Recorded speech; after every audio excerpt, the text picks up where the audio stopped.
Salut et bienvenue sur la chaîne de Les Infos de chez nous. Monsieur Quadio, l'homme qui se présente comme le tuteur de l'artiste bébé sans os de man a fait une révélation sur le Kadhafi. D'après lui, le rourou serait très difficile, et souvent, il l'exprime de manière insolite.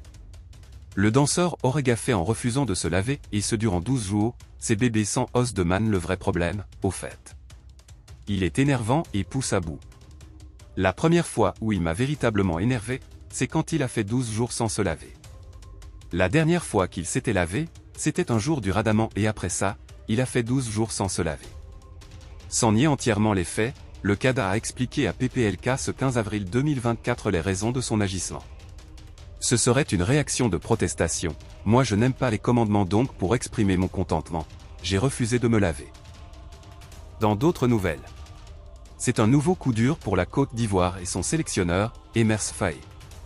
Sébastien Haller, auteur du but victorieux en finale de la CAN 2023 contre le Nigeria, sera indisponible pour le reste de la saison en raison d'une blessure à la cheville contractée lors du match de Bundesliga entre le Borussia Dortmund et le Borussia Mönchengladbach. La terrible nouvelle est confirmée, selon Sky Sport, Sébastien Haller, l'attaquant vedette du Borussia Dortmund et des Éléphants de Côte d'Ivoire, manquera le reste de la saison et forcément les éliminatoires de la Coupe du Monde 2026 en raison d'une blessure à la cheville. Cette absence est un gros coup dur pour le sélectionneur ivoirien, Emers Faé, qui perd l'un de ses joueurs les plus importants à un moment crucial de la campagne de qualification. Haller avait en tête de faire une saison tonitruante avec le Borussia Dortmund. Cependant, sa saison a été gâchée par des blessures, notamment une blessure à la cheville qui l'a tenu éloigné des terrains pendant plusieurs semaines.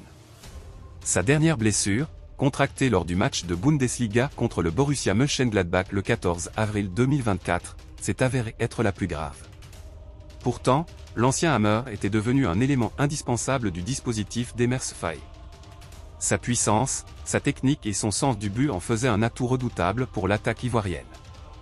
Il avait été l'un des héros de la victoire de la Côte d'Ivoire en finale de la CAN 2023, inscrivant le but décisif contre le Nigeria. Un forfait qui complique la tâche des éléphants d'Emers Faé. L'absence de Sébastien Haller complique considérablement la tâche des éléphants de Côte d'Ivoire dans leur quête de qualification pour la Coupe du Monde 2026. La Côte d'Ivoire est actuellement en tête du groupe F des éliminatoires, mais elle devra affronter le Gabon et le Kenya lors des deux derniers matchs de la phase de groupe en juin 2024. Sans Haller, les éléphants perdent un joueur capable de faire la différence à lui seul. Emers Faé devra donc maintenant trouver des solutions pour remplacer Haller en attaque. Il dispose de plusieurs options, notamment Wilfried Zaha, Nicolas Pepe et Crasso. Cependant, aucun de ces joueurs n'a le même profil que Haller, et il est peu probable qu'il puisse combler son absence complètement. Le forfait de Sébastien Haller est ainsi un coup dur pour les ambitions ivoiriennes de se qualifier pour la Coupe du Monde 2026. Les éléphants devront se surpasser pour atteindre leur objectif sans leur buteur vedette.